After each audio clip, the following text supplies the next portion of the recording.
Hello friends, welcome back to our channel. Friends, వీడియోలో మనం ఈరోజు అన్ని న్యూస్ పేపర్లో వచ్చినటువంటి ఇంపార్టెంట్ ఎడ్యుకేషన్ అప్డేట్స్తో పాటు చాలా ముఖ్యమైనటువంటి కరెంట్ అఫైర్స్ కూడా రావడం జరిగింది. సో వాటన్నిటి గురించి వన్ బై వన్ ఈ వీడియోలో అయితే చూద్దాం. వీడియో చూస్తున్న ప్రతి ఒక్కరు వీడియోని ఖచ్చితంగా లైక్ చేయండి. డైలీ 1 to 2 hours వర్క్ చేసి దాదాపుగా 8 న్యూస్ పేపర్ చదివి ఇన్ఫర్మేషన్ మీకు అయితే అందించడం జరుగుతుంది. చాలామంది మన వీడియోస్ని చూస్తున్నారు కానీ లైక్ చేయట్లేదు. ఖచ్చితంగా లైక్ చేయండి. ఈ వీడియోకి అయితే నేను 1000 లైక్స్ ఎక్స్పెక్ట్ చేస్తున్నాను. సో ఎవరికైతే యూజ్ ఉంటుందో వారికి షేర్ చేయండి. అదేవిధంగా సబ్స్క్రైబ్ చేసుకొని చూడండి. రెగ్యులర్గా మీకు జాబ్ అప్డేట్స్ అంతాయి. మన ఛానల్కి సంబంధించిన టెలిగ్రామ్ గ్రూప్లో కూడా జాయిన్ కాండి. సో దాంట్లో కూడా రెగ్యులర్గా జాబ్ అప్డేట్ షేర్ చేస్తున్నాను. మీకు చాలా యూజ్ ఉంటుంది. ఆ గ్రూప్లో కంపల్సరీ జాయిన్ కాండి. ఫ్రెండ్స్, మన ఛానల్ ద్వారా గ్రూప్ 2 అదేవిధంగా గ్రూప్ 3కి సంబంధించినటువంటి టెస్ట్ సిరీస్ అన్ని సబ్జెక్టులతో కూడినటువంటి టెస్ట్ సిరీస్ అయితే మన యాప్లోకి తీసుకురావడం జరిగింది. మొత్తం దీని ద్వారా 250 టెస్టులు అయితే మీకు అందించడం జరుగుతుంది. ప్రశ్నలు తెలుగు మరియు ఇంగ్లీష్ మీడియంలో అయితే ఉంటాయి. సబ్జెక్ట్ వైజ్గా టెస్టులు అదేవిధంగా గ్రాండ్ టెస్టులు అయితే అందించడం జరుగుతుంది. ప్రజెంట్ దీనికి సంబంధించి 50% ఆఫర్ కూడా ఉంది. ఇంకా తెలంగాణ కల్చర్కి సంబంధించి కావచ్చు, ప్రభుత్వ పథకాలకు సంబంధించి టాప్ 100 బిట్స్కి సంబంధించినటువంటి గ్రాండ్ టెస్ట్ కూడా ఉంది. ఇంకా దాంతోపాటుగా ఇండియన్ పాలిటిక్స్ సంబంధించిన టెస్ట్ సిరీస్ కావచ్చు, అండ్ తెలంగాణ చరిత్ర, తెలంగాణ ఉద్యమ చరిత్ర, జనరల్ సైన్స్కి సంబంధించిన టెస్ట్ సిరీస్తో పాటు జనరల్ స్టడీస్కి సంబంధించినటువంటి షార్ట్ హ్యాండ్ రైటింగ్ నోట్స్ కూడా ఉంది. ఇంకా కరెంట్ అఫైర్స్ పీడిఎఫ్ కూడా పర్ మంత్కు 20 రూపీస్ చెప్పిన చెల్లించి మీరు పీడిఎఫ్ను డౌన్లోడ్ చేసుకొని ప్రింట్ తీసుకోవచ్చు. సో యాప్ లింక్ కింద డిస్క్రిప్షన్లో ఉంటుంది. ఒకసారి డౌన్లోడ్ చేసుకొని చూసి అక్కడ శాంపిల్ టెస్టులు, శాంపిల్ పీడిఎఫ్స్ ఉంటాయి. చూసిన తర్వాత నచ్చితే కోర్స్ అయితే తీసుకోండి. ఫ్రెండ్స్, ఈరోజు న్యూస్ పేపర్లో వచ్చినటువంటి అప్డేట్స్ కనుక చూసినట్టయితే మనకి ఇక్కడ ఫస్ట్ అప్డేట్ వచ్చేసి పోలీసు ఉద్యోగాలకు సంబంధించిన ఒక అప్డేట్ అయితే ఈనా న్యూస్ పేపర్లో చూడవచ్చు. ఎస్బీ చేతికి ఎస్ఐ అభ్యర్థుల జాబితా అని చెప్పేసి ఇక్కడ ఇవ్వడం జరిగింది. కీలక దశపై పోలీసు నియామక మండలి దృష్టి అని చెప్పేసి ఇక్కడ ఇచ్చారు. సో ఇక్కడ ఇన్ఫర్మేషన్ కనుక చూసినట్టయితే ఎస్ఐ కానిస్టేబుల్ స్థాయి నియామక ప్రక్రియలో కీలక దశపై రాష్ట్ర స్థాయి పోలీసు నియామక మండలి TSLPRB దృష్టి సారించింది. సో ఇటీవల ఎస్ఐ ఉద్యోగానికి ఎంపికైనటువంటి వారి యొక్క తుది జాబితాను విడుదల చేసినటువంటి మండలి అభ్యర్థుల యొక్క పూర్వపరాల పరిశీలనను జిల్లాల వారీగా స్పెషల్ బ్రాంచ్ SBకి అప్పగించింది. సో ప్రవర్తన, నేర చరిత్ర సహా పలు అంశాలపై ఎస్బీ ఇచ్చేటువంటి నివేదిక ఆధారంగా శిక్షణకు అర్హులను అయితే ఎంపిక చేయనుంది. సో దరఖాస్తు అటెస్టేషన్ ఫామ్లో నమోదు చేసినటువంటి వివరాలు తప్పని విచారణలో తేలితే శిక్షణకు ఎంపిక చేయరు అని చెప్పేసి ఇక్కడ ఇచ్చారు. ఒకరికంటే ఎక్కువ మంది జీవిత భాగస్వాములు ఉన్న అనర్హత తప్పదని అంటూ ఇక్కడ ఇచ్చారు. దాంతోపాటు ఇక్కడ పర్సనల్ లా బోర్డు నుంచి అనుమతించిన వారికి మినహాయింపు ఇస్తారంట. సో గతంలో కేంద్ర రాష్ట్ర ప్రభుత్వ ఉద్యోగాలు చేసి తొలగింపున గురి అయితే వాళ్ళు కూడా అనర్హులుగా పరిగణించబడతారు. అదేవిధంగా ఏదైనా నేరానికి పాల్పడి న్యాయస్థానంలో శిక్షకు గురి అయినట్లు గుర్తించిన అనర్హత వేటు వేస్తారని చెప్పేసి ఇక్కడ మనకు TSLPRB వర్గాల సమాచారం. సో తుది ఎంపిక జాబితాలో పేరుంటే చాలు, SB పరిశీలన లేకుండానే శిక్షణ ఇస్తారనే ప్రచారం అవాస్తవం అని చెప్పేసి ఇక్కడ TSLPRB అయితే చెప్పడం జరిగింది. సో అభ్యర్థుల యొక్క చరిత్ర బాగుందని తేలితేనే శిక్షణకు పంపిస్తామని ఉన్నతాధికారులు చెబుతున్నారు. సో ఏదైనా కారణంతో అభ్యర్థులను ఎంపిక జాబితా నుండి తొలగిస్తే అందువల్ల ఏర్పడినటువంటి ఆ ఖాళీలను బ్యాక్లాగ్గా పరిగణించి భవిష్యత్తులో జారీ అయ్యేటువంటి నోటిఫికేషన్లో భర్తీ చేయనున్నట్లు ఇక్కడ ఇవ్వడం జరిగింది. సో ప్రస్తుతం SI పోస్టులకు ఎంపికైనటువంటి అభ్యర్థుల యొక్క పూర్వపరాల పరిశీలనలో వినియోగిస్తున్నటువంటి విధానాన్నే సో కానిస్టేబుల్లకు కూడా వర్తింపజేయనున్నట్లు ఇక్కడ ఇవ్వడం జరిగింది. సో వారి ఎంపిక కట్ ఆఫ్ మార్కుల నిర్ధారణ అనేటువంటిది ఇక్కడ మనం చూసినట్లయితే సో నియామక ప్రక్రియ మండలి ఇప్పటికే చేపట్టింది. సో ఈ నెలాఖరున లేదా సెప్టెంబర్ 1వ వారంలో ఎంపిక జాబితాను వెలువరించేందుకు కసరత్తు చేస్తున్నట్లు ఇక్కడ ఇవ్వడం జరిగింది. సో ఈ నెల లాస్ట్ వీక్ లేకుంటే నెక్స్ట్ మంత్ ఫస్ట్ వీక్లో మనకు కానిస్టేబుల్కి సంబంధించిన రిజల్ట్స్ కూడా రిలీజ్ చేసేటువంటి ఛాన్స్ ఉన్నట్లు ఇక్కడ మనకు ఈనా న్యూస్ పేపర్లో అయితే ఇవ్వడం జరిగింది. సో వీటి కోసం చాలా మంది వెయిట్ చేస్తున్నారు. సో కానిస్టేబుల్ రిజల్ట్స్ కోసం ఎంతమంది వెయిట్ చేస్తున్నారు అనేది వీడియోని లైక్ చేసి కింద కామెంట్ చేసేటువంటి ప్రయత్నం. ఫ్రెండ్స్, నెక్స్ట్ అప్డేట్ కనుక చూసినట్లయితే మనకు SSC స్టాఫ్ సెలక్షన్ కమిషన్ నుంచి మరొక నోటిఫికేషన్ అయితే రిలీజ్ కావడం జరిగింది. 307 వేకెన్సీస్ తోటి మనకి నోటిఫికేషన్ అయితే రిలీజ్ చేశారు. సో దీని ద్వారా మనకు జూనియర్ హిందీ ట్రాన్స్లేటర్ కావచ్చు, junior translator and senior Hindi ట్రాన్స్లేటర్కి సంబంధించిన ఉద్యోగాలను అయితే భర్తీ చేస్తున్నారు. సో వీటికి సంబంధించి ఈ నెల 22 నుంచి నెక్స్ట్ మంత్ 12 వరకు మీరు ఆన్లైన్లో అప్లై చేసుకోవాల్సి అయితే ఉంటుంది. సో దీనికి సంబంధించినటువంటి ఎగ్జామ్ మన కంప్యూటర్ బేస్డ్ ఎగ్జామినేషన్ అనేటువంటిది పేపర్ 1కి సంబంధించి అక్టోబర్ 2023లో కండక్ట్ చేస్తామని చెప్పేసి ఇక్కడ మనకైతే క్లియర్గా మెన్షన్ చేయడం జరిగింది. సో ఈ నోటిఫికేషన్ ద్వారా మొత్తం మనకు 4 రకాల ఉద్యోగాలు అయితే భర్తీ చేస్తున్నారు వివిధ డిపార్ట్మెంట్లో. వాటికి సంబంధించిన సాలరీస్ కూడా ఇక్కడ చూడవచ్చు. మనకు స్టార్టింగ్ సాలరీ 35,000 అయితే ఉంది. ఇవన్నీ మనకు ప్రభుత్వ పర్మనెంట్ ఉద్యోగాలు. సో వీటికి సంబంధించిన ఇక్కడ మనకు 22 వేకెన్సీస్ లిస్ట్ కూడా ఇచ్చారు. సో బ్రేకప్ వేకెన్సీస్ సంబంధించి దేంట్లో ఎన్ని వేకెన్సీస్ ఉన్నాయి ఇక్కడ మీరు చూడవచ్చు. జూనియర్ ట్రాన్స్లేటర్కి సంబంధించిన ఉద్యోగాలు ఇవన్నీ. కాకపోతే ఇక్కడ డిపార్ట్మెంట్ వైజ్గా మనకు రెవెన్యూ డిపార్ట్మెంట్, ముఖ్యంగా రెవెన్యూ డిపార్ట్మెంట్లో ఉన్నటువంటి ఉద్యోగాలు ఇవి. సో మొత్తం టోటల్గా చూసినట్లయితే 307 ఉద్యోగాలకు సంబంధించినటువంటి నోటిఫికేషన్ అయితే రిలీజ్ చేయడం జరిగింది. సో వీటికి సంబంధించి ఇక్కడ అదర్ డీటెయిల్స్ కనుక చూసినట్లయితే ఇండియన్ నేషనల్స్ ఎవరైనా అప్లై చేసుకోవచ్చు సెంట్రల్ గవర్నమెంట్ నోటిఫికేషన్ కనుక. సో వీటికి సంబంధించి ఏజ్ కనుక చూసినట్లయితే 18 to 30 years మధ్య మీ ఏజ్ అనేది ఉండాలి. దాంతోపాటు ఇక్కడ మనకు ఏజ్ రిలాక్సేషన్ కూడా ఉంటుంది. SC ST వాళ్ళకైతే 5 years, OBC వాళ్ళకైతే 3 years ఏజ్ రిలాక్సేషన్ అయితే ఉంటుంది. ఇంకా వీటికి సంబంధించినటువంటి ఎడ్యుకేషన్ క్వాలిఫికేషన్ కనుక చూసినట్లయితే మీరు PG అనేది చేసి ఉండాలి. PG చేసినటువంటి అభ్యర్థులు వీటికి అప్లై చేసుకోవచ్చు. అయితే ఇక్కడ మనకు ఈ మాస్టర్ డిగ్రీ అనేటువంటిది మనకు ఏ విధంగా ఉండాలంటే హిందీలో చేసి ఉండాలి. అండ్ ఒకవేళ మీరు మాస్టర్ డిగ్రీ అనేది హిందీలో చేసినట్లయితే ఇంగ్లీష్ వన్ ఆఫ్ ద సబ్జెక్ట్గా ఉండాలి. లేదంటే అదే మాస్టర్ డిగ్రీ అనేది మీరు కనుక ఇంగ్లీష్లో చేసినట్లయితే సో హిందీ అనేది వన్ ఆఫ్ ద సబ్జెక్ట్ ఉండాలని చెప్పేసి ఇక్కడ మనకు మెన్షన్ చేయడం జరిగింది. సో ఈ పర్టికులర్ క్వాలిఫికేషన్ కనుక మీకు ఉన్నట్లయితే వీటికి మీరు అప్లై చేసుకున్నట్టు ప్రయత్నం చేయండి. ఇక పూర్తి వివరాలకు ఒకసారి మీరు SSC వెబ్సైట్కి వెళ్ళి అక్కడ నోటిఫికేషన్ PDF అయితే ఉంటుంది, మీరు డౌన్లోడ్ చేసుకొని చూసి మీకు కనుక ఎలిజిబిలిటీ ఉంటే అప్లై చేసుకోండి. ఇదే PDF నేను మన టెలిగ్రామ్లో కూడా షేర్ చేస్తాను, అక్కడ నుంచి కూడా మీరు చూసుకోవచ్చు. సో నెక్స్ట్ అప్డేట్ కనుక విషయం అయితే ఇక్కడ 24న జాబ్ మేళా అంటే ఇక్కడ ఒక అప్డేట్ అయితే రావడం జరిగింది. ఇది నిజామాబాద్ జిల్లాకు సంబంధించిన అప్డేట్. సో జిల్లా ఉపాధి కార్యాలయం ఆధ్వర్యంలో యూరోప్ దేశంలో మాల్టాలో నిర్మాణ రంగంలో పనిచేసేందుకు అర్హులైనటువంటి అభ్యర్థులు ఈ నెల 24న శివాజీ నగర్లో ఉన్నటువంటి IITలో గల ఉపాధి కార్యాలయంలో సో జాబ్ మేళా నిర్వహిస్తున్నట్లు జిల్లా ప్రధాన అధికారి అయినటువంటి శ్రీనివాస్ మంగళవారం ఒక ప్రకటనలో తెలియజేయడం జరిగింది. సో దీనిలో మనకు ఫోర్మెన్కి సంబంధించి కావచ్చు, కార్పెంటర్, అదేవిధంగా concrete machine, steel fixer, panel లాంటి ఉద్యోగాలు అయితే ఉన్నాయి. సో వీటికి సంబంధించి 5 years అనుభవం ఉండాలి. సో వారానికి 40 గంటల కోసం వీటిని అయితే రిక్రూట్మెంట్ చేసుకోబోతున్నారంట. సో వీటికి సంబంధించి మీకు ఏమైనా డౌట్స్ ఉన్నట్లయితే ఇక్కడ ఉన్నటువంటి ఫోన్ నెంబర్స్కి ఒకసారి మీరు కాల్ చేసి సో మీరు డీటెయిల్స్ తెలుసుకున్న తర్వాత మీకు కనుక ఇంట్రెస్ట్ ఉంటే వాటికి అటెండ్ కాండి.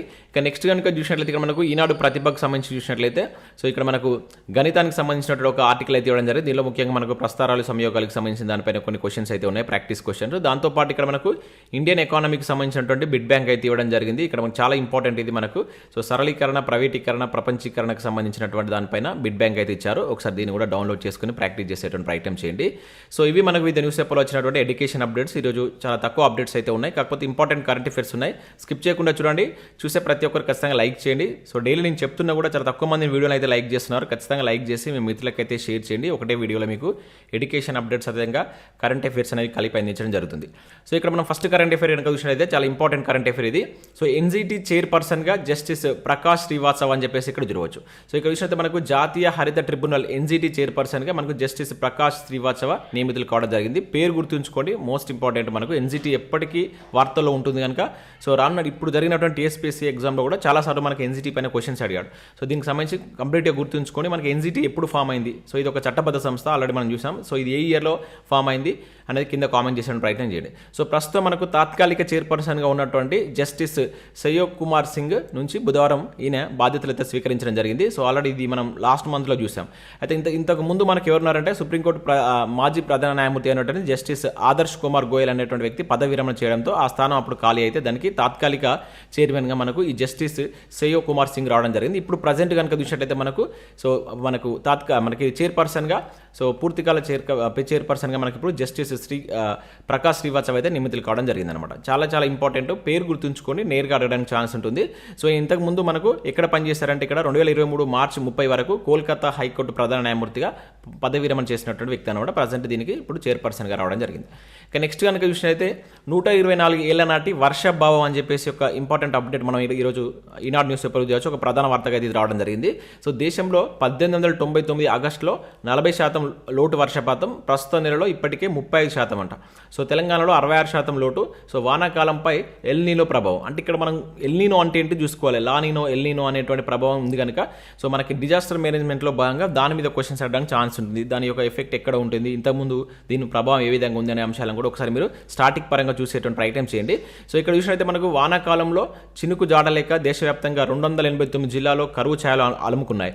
సో గత 124 ఏళ్లలో తొలిసారిగా ఆగస్టులో పలు రాష్ట్రాల్లో సాధారణ సగటు వర్షపాతంతో పోలిస్తే 30% మించి లోటు ఏర్పడిందంటే ఇక్కడ ఇచ్చారు. సో లాస్ట్ టైం మనకు 1899 ఆగస్టు నెలలో జాతీయ స్థాయిలో అత్యధికంగా లోటు అనేది 40% అనేటువంటిది ఉండేనంట.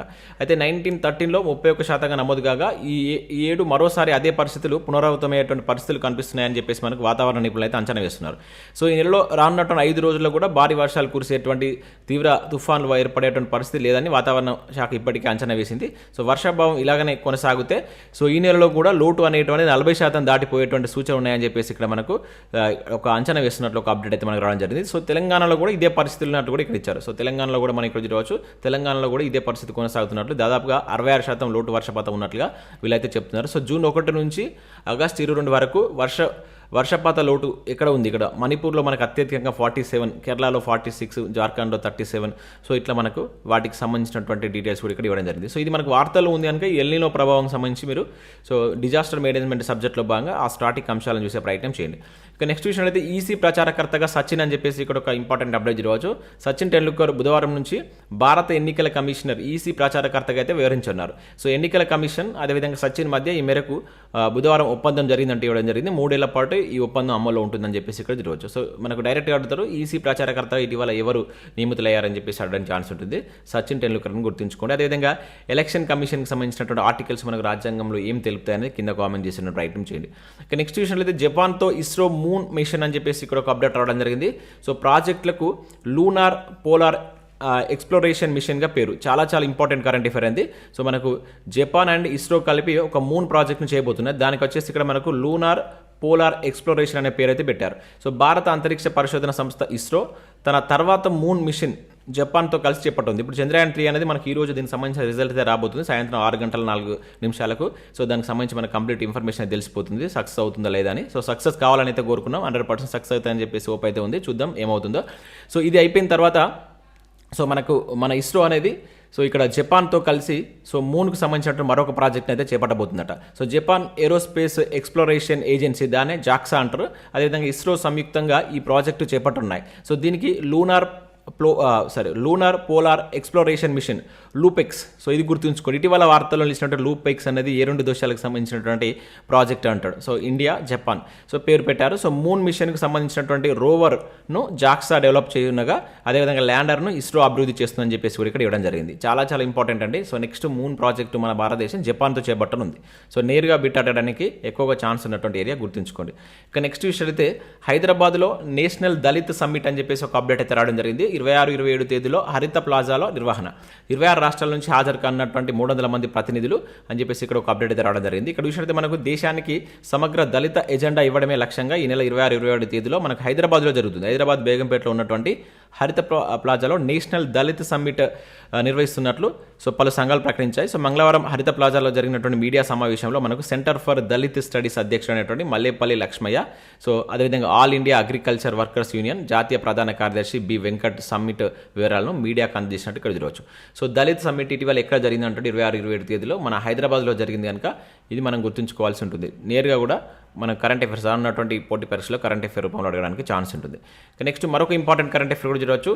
థాయిలాండ్ ప్రధానిగా తావిసిన్ అని చెప్పేసి ఇక్కడ ఒక ఇంపార్టెంట్ అప్డేట్ అయితే రావడం జరిగింది. మనకు థాయిలాండ్ ప్రధానిగా ఆ దేశ ప్రముఖ రియల్ ఎస్టేట్ దిగ్గజమైనటువంటి ఇక్కడ శ్రేష్ఠ తావిసిన్ ఎన్నికైనట్టు ఇక్కడ ఒక అప్డేట్ ఇవ్వడం జరిగింది. సో ఆ దేశ పార్లమెంటుకు తాజాగా నిర్వహించినటువంటి ఓటింగ్లో మాజీ ప్రధాని థక్సిన్ షిన్ వ్రతకు చెందినటువంటి ఫ్యూ థాయ్ పార్టీ నేతృత్వంలో కూటమి అయితే గెలిచిందంట. సో మొత్తం 727 ఓట్లతో థాయ్ పార్టీకి 482 ఓట్లు వచ్చాయట. దీంతో ప్రధానిగా మనకు రియల్ ఎస్టేట్ దిగ్గజమైనటువంటి ఈ తావిసిన్ ఎన్నిక కావడం అయితే జరిగిందనమాట. గుర్తుంచుకోండి ప్రజెంట్ థాయిలాండ్ ప్రధానిగా మనకు ఈ తావిసిన్ అనేటువంటి పర్సన్ అయితే ఉన్నాడు. సో అడుగుతాడు ఇటీవల థాయిలాండ్ నూతన ప్రధానిగా ఎవరు నియమితులయ్యారని చెప్పేసి అడగడానికి ఛాన్స్ ఉంటుంది. సో వాటిని ఆ పేరును గుర్తుంచుకోండి. ఇంకా 2050 నాటికి ప్రపంచంలో 100 కోట్ల మందికి కీళ్ళ వ్యాధి అని చెప్పేసి ఇక్కడ ఒక అప్డేట్ రావడం జరిగింది. ఇది ఈరోజు మనకు దాదాపుగా అన్ని న్యూస్ పేపర్లో ఈ అప్డేట్ అయితే వచ్చింది. ఇక లాన్సెట్ అధ్యయనంలో వెల్లడి అని చెప్పేసి ఇక్కడ చూడవచ్చు. సో ప్రపంచంలో 2050 నాటికి సో ఈ ఇయర్ గుర్తుంచుకోండి. సో రమారమి 100 కోట్ల మంది ప్రజలు కీళ్ళ వ్యాధితో జీవించవలసిన పరిస్థితులు తలెత్తాయని చెప్పేసి ఇక్కడ మనకు లాన్సెట్ రుమటాలజీ జర్నల్లో ప్రచురితమైనటువంటి పరిశోధన పత్రం చెప్తుందన్నమాట. ఇది ఇంపార్టెంట్ అండి. ఈ లాన్సెట్ అనేది ఏ దేశానికి సంబంధించిన జర్నల్ అనేది కింద కామెంట్ చేయండి. మనం గత 2-3 మంత్స్లో ఒక 4-5 టైమ్స్ దీని గురించి చూసాం. ఓకేనా. ఇటువంటి మనకు వార్తలు ఉన్నప్పుడు అసలు ఆ జర్నల్ ఏ దేశానికి సంబంధించింది అని చెప్పేసి అడగడానికి ఎక్కువగా ఛాన్స్ ఉంటుంది. ఓకేనా. ఇక నెక్స్ట్ 30 ఏళ్ళ అంతకు మించినటువంటి వయసు వారిలో ప్రపంచంలో దాదాపు 15% మంది ఆ సమస్యతో సతమతమవుతున్నట్టు ప్రజెంట్. అదే 1990 నుంచి 2020 మధ్య కాలానికి సంబంధించి 200 దేశాల నుంచి సేకరించినటువంటి సమాచారాన్ని విశ్లేషించినటువంటి మీదట అధ్యయన నివేదికను రూపొందించారట. సో ఈ ఇయర్ అంటే దాని డ్యూరేషన్ ఎప్పుడంటే ఈ మధ్య టైం తీసుకున్నారన్నమాట వాళ్ళు. ఓకేనా. 1990లో 25.6 కోట్ల మంది దీని బారిన పడితే 2020 నాటికి 59.5 కోట్లకు అంటే 132% పెరిగిందనమాట. సో ఇదే 2050 నాటికి ఏమని చెప్తున్నారు. సో ఇది 2050 నాటికి ఇంకా పెరుగుతుంది. దాదాపుగా ఎంత అంటున్నారు 100 కోట్ల మందికి ఈ కీళ్ళ వ్యాధి వచ్చేటువంటి ఛాన్స్ ఉందని చెప్పేసి ఈ అధ్యయనం అయితే తెలుపుతుంది. సో ఇవి వీటికి సంబంధించిన ఇన్ఫర్మేషన్. సో ఇవి మనకు వివిధ న్యూస్ పేపర్లో వచ్చినటువంటి ముఖ్యమైనటువంటి ఎడ్యుకేషన్ అప్డేట్స్ అదేవిధంగా కరెంట్ అఫైర్స్. సో వీడియో నచ్చినట్లయితే లైక్ చేసి మీ మిత్రులకైతే షేర్ చేయండి. అదేవిధంగా సో మన ఛానల్ సబ్స్క్రైబ్ చేసుకోండి, యాప్ డౌన్లోడ్ చేసుకోండి. దానిలో మీకు ఇప్పుడు ప్రజెంట్ గ్రూప్ 2 గ్రూప్ 3కి సంబంధించినటువంటి ఏదైతే టెస్ట్ సిరీస్ పైన 50% ఆఫర్ అయితే ఉంది. సో ఇంట్రెస్టెడ్ క్యాండిడేట్స్ ఉన్నట్లయితే ఒకసారి మీరు యాప్ డౌన్లోడ్ చేసుకుని చెక్ చేసిన తర్వాత నచ్చితే కోర్స్ అయితే తీసుకోండి. Thanks for watching. Thank you everyone.